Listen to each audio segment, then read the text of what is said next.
Welcome to Beyond Just Money with me, Santa, and today with me I have Miss Nidhi Sinha, who is the head of content for Kalkine Media. So today's topic is really an interesting one. It's on Zoom fatigue. So right from back-to-back meetings to webinars, Zoom calls, everything has made our lives more convenient and informative. But we cannot ignore the fact that Zoom fatigue is becoming a reality for those working from home. Welcome to Beyond Just Money, Nidhi, and let's start with our discussion today. Thank you, Samta, for connecting on this important discussion.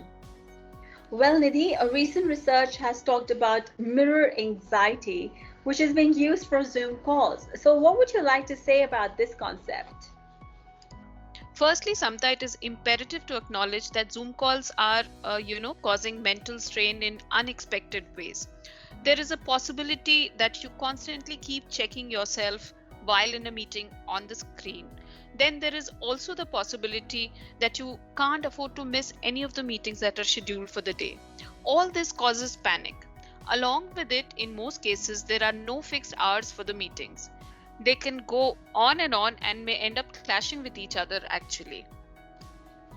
Totally, Nidhi, and I would also like to understand there is a concept that Zoom calls are particularly bad for women's life and livelihoods. So what do you think?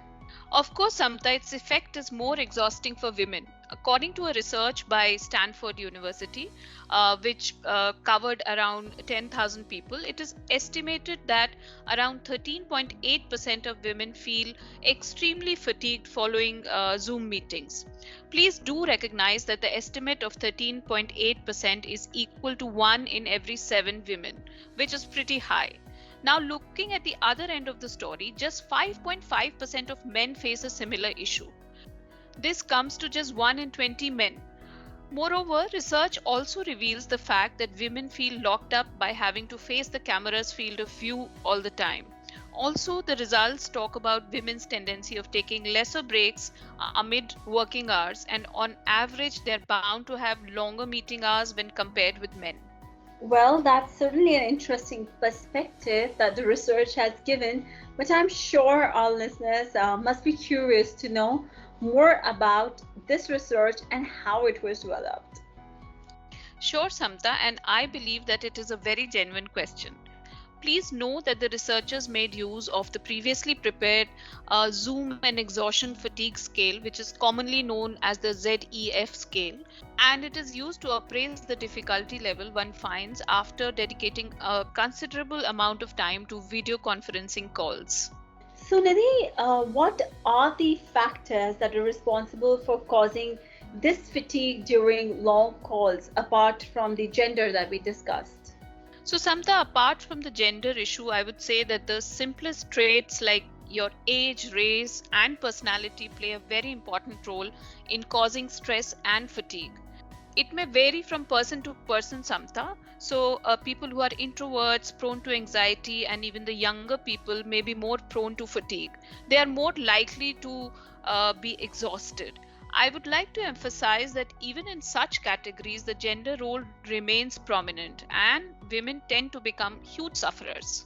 Okay, so with that being said and moving forward, our listeners, I'm sure, would like to know the reason behind such fatigue. Sure, Samta. Again, as we go through the research by Stanford University, there are 4 notable reasons which apply to everyone irrespective of their gender.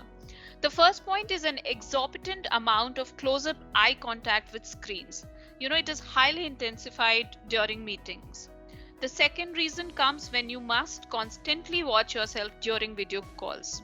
Please understand that it is tiring in real life to, constantly look at yourself. Thirdly, video chats reduce our usual mobility, which is really required in our daily lives.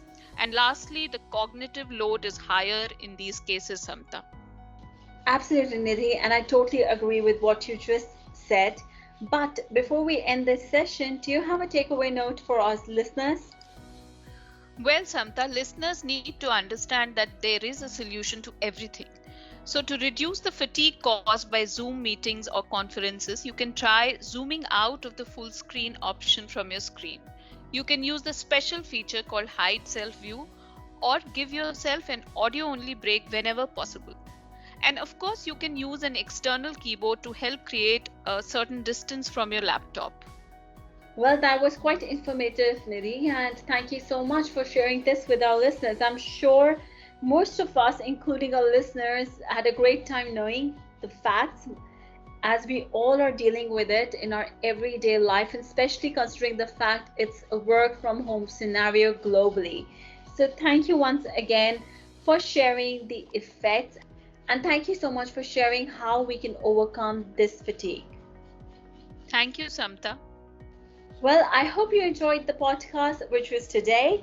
And if you want to listen to more such interesting podcasts, please log on to our website, which is kalkinemedia.com, or you may go on to our YouTube channel. Do not forget to subscribe and hit that bell icon for latest notifications of all the latest videos. Till we see you next with yet another insightful episode of Beyond Just Money.